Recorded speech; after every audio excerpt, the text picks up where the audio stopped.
UPSC में success के लिए कोचिंग अनिवार्य नहीं है। सीसेट जो है वो केवल एक क्वालिफाइंग पेपर है। कि क्या एज में कोई रिलैक्सेशन हो सकती है और नंबर ऑफ अटेम्प्ट्स के लिए पहली बार यूपीएससी के चेयरमैन ने उन सारे सवालों का जवाब दिया है जिनका जवाब हम कई सालों से ढूंढ रहे थे, जिनसे सवाल पूछ पूछ के हम थक गए लेकिन जवाब नहीं आता था, जिससे कि पूरे के पूरे एस्पिरेंट कम्युनिटी में बहुत डर का माहौल, कंफ्यूजन का माहौल रहता था। हर सब्जेक्ट के टॉप एक्सपर्ट्स हमने शॉर्टलिस्ट कर रखे हैं, वो सब एनोनिमस हैं, किसी को नहीं पता चलेगा और वो खुद भी पता होता है कि? मुझे भी नहीं पता होता।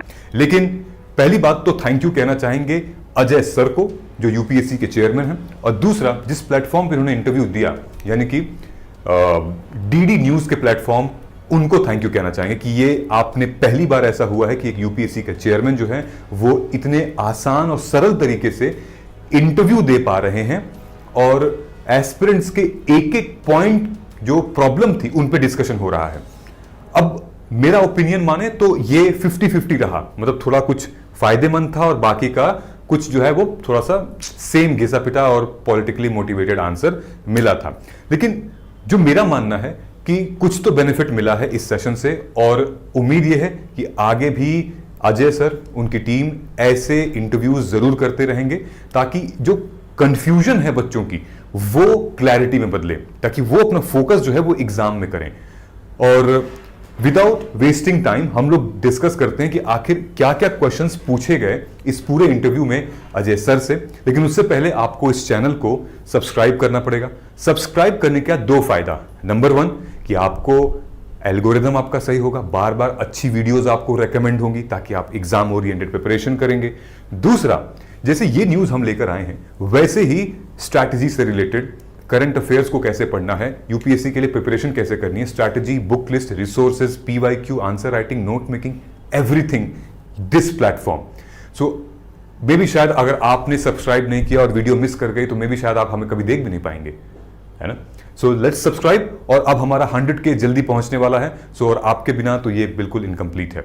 आइए देखते हैं कि अजय सर ने इन सारे सवालों के जवाब कैसे कैसे दिए, कि सीसेट का क्या रोल है, आंसर की और कट ऑफ क्या कब तक आएगी, क्या एग्जामिनेशन के साइकिल के पूरे होने के बाद आएगी या फिर अब तुरंत रिलीज करेंगे, एज अटेम्प्ट रिलैक्सेशन कम होगा नहीं होगा, अर्बन रूरल बायस क्या चल रहा है भाई, कोचिंग वर्सेस मेंटरशिप, इन्होंने बहुत बड़ा एक बात बोली है, फिर ऑप्शनल रिमूव करें या नहीं करें, बहुत बड़ी बात बोली है, फिर मेंस आंसर राइटिंग की इवैल्यूएशन के ऊपर बात, फिर पूजा खेड़कर वाले मामले के ऊपर उन्होंने कुछ कहा है, यूपीएससी ग्रीवियांस रिड्रेसल, और फिर इंटरव्यू बैकग्राउंड मैटर करता है कि नहीं करता है।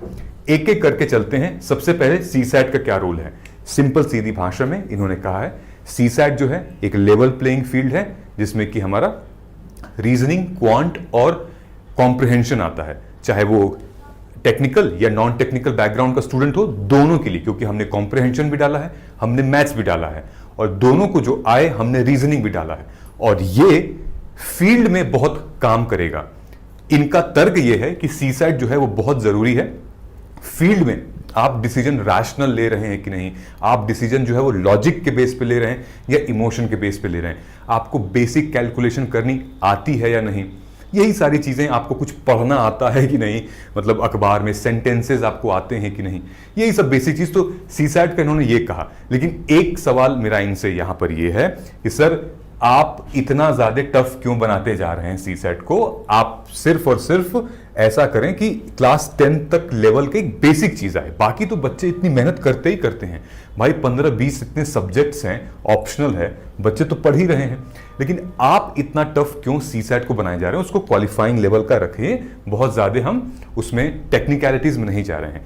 और हमें तो पता ही है सर कि 2-3 साल से क्लास 11th और 12th लेवल की मैथ्स पूछी जा रही है, रीजनिंग पूछी जा रही है, जबकि सिलेबस में साफ साफ लिखा है क्लास 10th लेवल का। तो सीसैट में ये देखिए, ये बच्चे का ट्विटर पे इनका हैशटैग चल रहा था कि आस्क चेयरमैन यूपीएससी, क्योंकि आज सर जो है वो लाइव आने वाले थे। यूपीएससी ने एक बहुत अच्छी पहल की है कि लिंक्डइन पे इन्होंने अपने प्रोफाइल को बनाया है as a body, UPSC chairman. तो यूपीएससी से रिलेटेड जो भी न्यूज है वो लिंक्डइन पे हो रही है और बहुत ही ट्रांसपेरेंट तरीके से हो रहा है। तो ये आज का यूपीएससी है, यानी कि अब वो आपके और हमारे साथ चलने वाला यूपीएससी है, मतलब कि डिजिटाइजेशन, यानी कि जहां पर आप वहां पर यूपीएससी रहेगी। तो अपनी बातें ब्रॉडर सेंस में रखने के लिए UPSC has created it's LinkedIn channel, you can go and follow it. Now answer की एंड कट ऑफ। सो ये चैलेंज तो है कि एग्जाम प्री कंडक्ट होने के बाद आंसर की साल भर बाद क्यों आती है, आंसर की कट ऑफ एग्जाम से पहले प्री के क्यों आता है, क्यों नहीं 3 महीने बाद आता है, ताकि बच्चे अपनी गलतियों से सीखें, कट ऑफ को देखें और अप्लाई करें ताकि अगली साल वो गलती ना करें। नंबर 2, मतलब सर ने 2 बातें इसमें कही थी। जो 2 बातें कही, नंबर 1, इन्होंने एक बात तो सीधे सीधे मुद्दा डाल दिया सुप्रीम कोर्ट के ऊपर। इन्होंने कहा कि ये मामला जो है वो माननीय सुप्रीम कोर्ट के पास है और जल्द ही इस पे फैसला लिया जाएगा और यूपीएससी उस फैसले पर डेफिनेटली काम करेगी। यानी कि आप ये समझ लीजिए कि जल्द ही एक फैसला आने वाला है, डिसीजन आने वाला है कि आपकी आंसर की आपके एग्जामिनेशन के कुछ महीनों बाद आ जाएगी। इतना मुझे गट फीलिंग आ रही है, ये रिफॉर्म यूपीएससी जरूर करने वाला है 100%। दूसरा, इन्होंने ये कहा कि देखिए एग्जाम के 1 साल बाद हम देते हैं ताकि एग्जाम का प्रोसेस क्लियर हो जाए और तब आपको जब कट ऑफ मिलती है तो आप अच्छे से और मेहनत कर सको। अरे भाई 5 दिन पहले कट ऑफ आप दे रहे हो, क्या अच्छे से मेहनत करेंगे? ठीक है, तो मतलब ये तो जो जवाब इन्होंने इसके ऊपर अपना व्यू दिया वो तो भाई मुझे एक्सेप्टेबल नहीं था। पता नहीं मतलब क्यों ही दिया जवाब। सुप्रीम कोर्ट की जो बात इन्होंने कही है वो मैं आपको दिखा देता हूं। ये देखिए सुप्रीम कोर्ट का द हिंदू का आर्टिकल है, 20 जनवरी 2025 में supreme court appoints amicus to examine plea on disclosure of answer key marks of civil services examination. और ऑलरेडी ये याचिका सुप्रीम कोर्ट में जा चुकी है, जल्दी सुनवाई भी होगी और फैसला भी आएगा। तो ये गुड न्यूज मुझे ऐसा लग रहा है कि मिलने वाला है, एग्जाम के कुछ ही महीनों बाद आंसर की आ जाएगी। ठीक है, अब अजय सर ने कहा कि यूपीएससी के लिए कोचिंग बहुत ज्यादा जरूरी नहीं है क्योंकि उन्होंने बिना कोचिंग के एग्जामिनेशन को क्रैक किया है, लेकिन मेंटोरशिप मैं बता रहा हूं आपको इज वेरी वेरी इंपॉर्टेंट। देखिए अब चाहे ये मेंटोरशिप प्रोग्राम हो गया, मैं आपको एग्जांपल दे रहा हूं। अगर अजय सर से कोई पूछे कि अगर आप अपना एग्जाम का पैटर्न अगर आसान बना दीजिए तो फिर कोचिंग की जरूरत नहीं है, लेकिन आप अपने एग्जाम का पैटर्न इतना टफ कर रहे हो, बार बार आप जो है क्वेश्चंस इतने टफ क्रिएट कर रहे हो, तो कोचिंग की जरूरत पड़ेगी। जो बच्चा कोचिंग जाता है वो भी मेंटोरशिप लेता है, जो बच्चा कोचिंग नहीं जाता है वो भी मेंटोरशिप लेता है, जो बच्चा ऑफलाइन पढ़ता है वो भी आके मेरे से मेंटोरशिप ले रहा है, जो बच्चा ऑनलाइन पढ़ रहा है वो भी मेंटोरशिप ले रहा है। कोचिंग एक तरह हेल्प कर सकती है, मेंटोरशिप जो है वो it's a key to UPSC success. Now mentorship अलग अलग एंगल है। आपका कोई रैंकर आपको मेंटोरशिप कर रहा है, गाइडेंस दे रहा है, आपके कोई फैमिली मेंबर है वो आपको गाइडेंस दे रहे हैं, या फिर आपका कोई एक पीयर ग्रुप है वो आपको गाइडेंस दे रहा है, या फिर कोई एक सीनियर मेंटोर जो कि यूपीएससी के फील्ड में काफी सालों से हैं, काफी रैंकर्स प्रोड्यूस किए हुए हैं, काफी उनके बच्चों के आंसर्स, उनकी गलतियां, उनके पैटर्न ऑब्जर्व किया हुआ है। यही सारी चीज हमने भी पिछले 5 से 6 सालों में की है दोस्तों, और इसीलिए मार्गदर्शन आईएएस मतलब मेंटोरशिप का दूसरा नाम, गाइडेंस का दूसरा नाम। इसीलिए हमारा जो बैच है मेंटोरशिप का, चाहे 2026 का हो, 2027 का हो, नीचे गूगल फॉर्म दिया है, उसको फिल करिए। अगर आप 1-to-1 मेंटोरशिप की नीड है, क्योंकि आपका प्री बार बार नहीं हो रहा है, आपका मेंस बार बार नहीं हो रहा है, आप सब कुछ कर लिए हैं, मतलब क्लास नोट्स प्रिपेयर कर लिए, लेक्चर देख लिए, सब लगा लिए, लेकिन जब क्वेश्चन सॉल्व करने बैठते हैं तो क्वेश्चन लगता ही नहीं है, पता नहीं क्या प्रॉब्लम आ रही है ना। तो 6 और 13 अक्टूबर को हमारा बैच स्टार्ट हो रहा है for Margdarshan assessment and guidance program, MAGP, आप देख सकते हैं MAGP। और अगर आप कोड यूज करते हैं UPSC 2026 तो आपको मैक्सिमम डिस्काउंट भी इस पूरे कोर्स पे मिल सकता है। So the choice is yours. इस पूरे प्रोग्राम में हम लोग नोट्स, टॉपर्स की नोट्स, मेरी अपनी नोट्स, PDF हम लोग शेयर करेंगे। आपको answer writing, note making, evaluation, pre mains के फुल लेंथ, उसके बाद PYQ बेस्ड लेक्चर होंगे, प्री और मेंस के क्रैश कोर्स इसमें इंक्लूड रहेंगे, and daily, weekly, monthly target आपके साथ 1-to-1 बैठ के डिटेल में, करंट अफेयर के क्लासेस इसमें इंक्लूड रहेंगी। Okay, so mentorship overall is very very important. अब इन्होंने सवाल पूछा क्या एज और अटेम्प्ट के रिलैक्सेशन पे, साफ साफ बात इन्होंने कहा, एज और अटेम्प्ट रिलैक्सेशन नहीं होगा, जो है वो रहेगा, अभी कोई चेंजेस नहीं होंगे। अभी तो 2013 में चेंज हुआ था, 26 से 32 कर दी गई और 3 से 6 अटेम्प्ट कर दिए गए। तो हम हर 10 साल पे 12 साल पे नहीं चेंज करेंगे। अभी बड़ी सारी अफवाहें थी। एक सबसे अच्छी बात जो इस इंटरव्यू में निकल कर आई वो थी ये, तो कुछ एज वेज चेंज नहीं होने वाली। अब तक जो है वो है 2027, 26, 28 के लिए आप आराम से प्रिपेयर करिए, don't think about it. Okay, कोई एज चेंज नहीं होने वाली है। उसके बाद इन्होंने कहा do we expect any reform in UPSC? तो अजय सर का कहना है बिल्कुल, बदलाव प्रकृति का नियम है, रिफॉर्म्स तो आएंगे, रिफॉर्म्स आते रहेंगे। पिछले बार भी आए थे, इस बार भी रिफॉर्म्स कुछ ना कुछ आएगा। तो yes, there is a hint that UPSC will take big decisions in the reform. Now उसके बाद एक यूजर पूछता है हमारा अबाउट द ग्रीवियांस, कि जब आप फॉर्म फिलिंग की डेट आती है तो आप अपने कस्टमर पोर्टल ओपन कर देते हो, लेकिन फॉर्म फिलिंग की डेट जैसे क्लोज होती है, कस्टमर पोर्टल बंद। अरे उसके बाद अगर किसी को प्रॉब्लम हुई तो कहां से पूछेंगे? इस पे यूपीएससी का कहना था कि आपकी बात सही है और हम लोग अब इस पे काम कर रहे हैं और अब 12 मंथ्स तक लगातार यूपीएससी का पोर्टल चालू रहेगा। आप कॉल कर सकते हैं, एस्पिरेंट्स अपनी जो भी उनकी समस्याएं हैं, जो भी कंप्लेंट्स हैं कैंडिडेट्स की, आप डायरेक्टली कर सकते हैं। हेल्थ से रिलेटेड होता है, इंटरव्यू से रिलेटेड होता है, डॉक्यूमेंट से रिलेटेड होता है, कास्ट एंड ईडब्ल्यूएस से रिलेटेड ऐसे डॉक्यूमेंट्स होते हैं, राइट? तो आप डायरेक्टली फोन करके अब पूछ सकते हो। तो अब जो है यूपीएससी ये रिफॉर्म करने वाली है, जल्दी आपको पता चल जाएगा, ऐसा सर ने कहा इस इंटरव्यू में। ठीक, अब नेक्स्ट क्या है भाई? Remove optional. बहुत बच्चों को कहना ऑप्शनल क्यों ही डाल दिया आपने, क्या जरूरत है ऑप्शनल की? सो ऑप्शनल रिमूव नहीं होने वाला है, साफ सीधी बात, कोई ऑप्शनल रिमूव नहीं होने वाला है, बल्कि ऑप्शनल जो है वो और इंपॉर्टेंट रोल प्ले करता है, सर ने ऐसा कहा है। तो मैम ने पूछा ऑप्शनल के बारे में, सर का ये कहना है कि जैसे हम रियल लाइफ में किसी एक कोई सिचुएशन के बारे में हम ट्रेंड नहीं होते हैं, लेकिन उस सिचुएशन से हम लड़ें कैसे, ये आपको आपका ऑप्शनल का बैकग्राउंड बताता है। मतलब आप अपने 500 मार्क्स के ऑप्शनल के लिए आप कम टाइम में बहुत मेहनत करते हो, आप रिसर्च करते हो, आप एनालिसिस करते हो, आप टाइम मैनेजमेंट करते हो, आप पीवाईक्यू देखते हो, आप मतलब कितनी सारी किताबें पढ़ते हो। इनका कहना है कि सोच के देखिए कि आपके सर्विस सेक्टर में या फिर जब आप फील्ड में होंगे, आपके पास ऐसा इशू होगा, तो आप फिर ये वाला आपका जो है साइड निकल कर आ जाएगा। ठीक है, मैं तो सहमत नहीं हूं, मेरे हिसाब से ऑप्शन हटा देना चाहिए, इसके बदले कोई और ऐसा सब्जेक्ट रखना चाहिए कि जो कि कॉमन है, इंडिया के ग्रोथ और इंटरेस्ट के लिए कॉमन हो। हम विजन 2047 को लेकर चल रहे हैं, तो उसके ग्रोथ और इंटरेस्ट के लिए कॉमन होना चाहिए, क्योंकि बच्चे बहुत मेहनत करते हैं, पढ़ाई का आधा टाइम ऑप्शन लेके चला जाता है, तो ये बहुत इंपॉर्टेंट चीज है। मेरे हिसाब से इसको हटा देना चाहिए, लेकिन फिर आपको ये क्लैरिटी अब आज मिल चुकी है कि ऑप्शनल नहीं रिमूव होने वाला है, हमें उनके साथ लेकर चलना है। तो आपको प्लीज ऑप्शनल अच्छे तरीके से रिसर्च करके आपको उठा लेना है, अदरवाइज ऑप्शनल ले डूबेगा। So optional is not going to change here. Okay, mains answer का इवैल्यूएशन, सर का कहना है कि मेंस आंसर के जो इवैल्यूएटर होते हैं वो एनोनिमस होते हैं, हमें भी नहीं पता कि ये कॉपी कौन से इवैल्यूएटर के पास जा रही है, लेकिन हर एक इवैल्यूएटर जो है वो अपने फील्ड का सबसे टॉप का एक्सपर्ट होता है और उसको हम एनोनिमस ही रखते हैं।